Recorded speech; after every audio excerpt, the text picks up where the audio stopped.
विधान परिषदेच्या 17 जागांसाठी उमेदवारी अर्ज भरण्याचा आजचा शेवटचा दिवस। महायुती आणि महाविकास आघाडीचा फॉर्म्युला ठरला, मात्र बंडखोरांना थंड करण्याचं महायुतीपुढे आव्हान।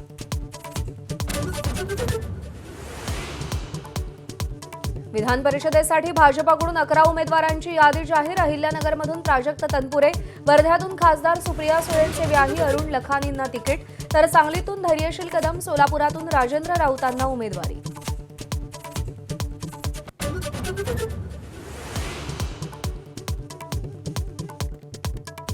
रायगडमध्ये महायुतीत बंडखोरी, जागा राष्ट्रवादीला, मात्र शिवसेनेच्या 2 उमेदवारांचे अर्ज। अंतिम चर्चेनंतर उमेदवारीबाबत निर्णय घेऊ, एकनाथ शिंदेंचं वक्तव्य।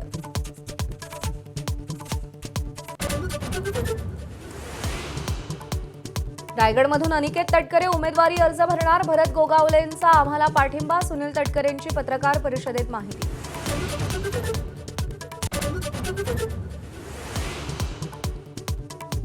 दिल्ली पोलिसांनी अटक केलेल्या दहशतवाद्यांच्या चौकशीत धक्कादायक माहिती समोर। वांद्र्यात मशीद पाडल्याचा दहशतवादी बदला घेणार होते। पश्चिम रेल्वेनं अतिक्रमण विरोधी कारवायांमध्ये मशीद पाडली होती। राज्यात 10 जूनपर्यंत मान्सूनच्या आगमनाची शक्यता नाही। उद्यापासून राज्यात वादळी पावसाचा अंदाज, तर हा मान्सूनचा पाऊस नसल्यानं शेतकऱ्यांनी पेरणीची घाई करू नये, कृषी विभागाचं आवाहन।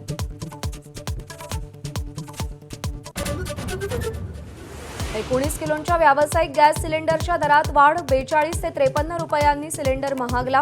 मुंबईमध्ये निळा सिलेंडर आता 3067 रुपयांनी।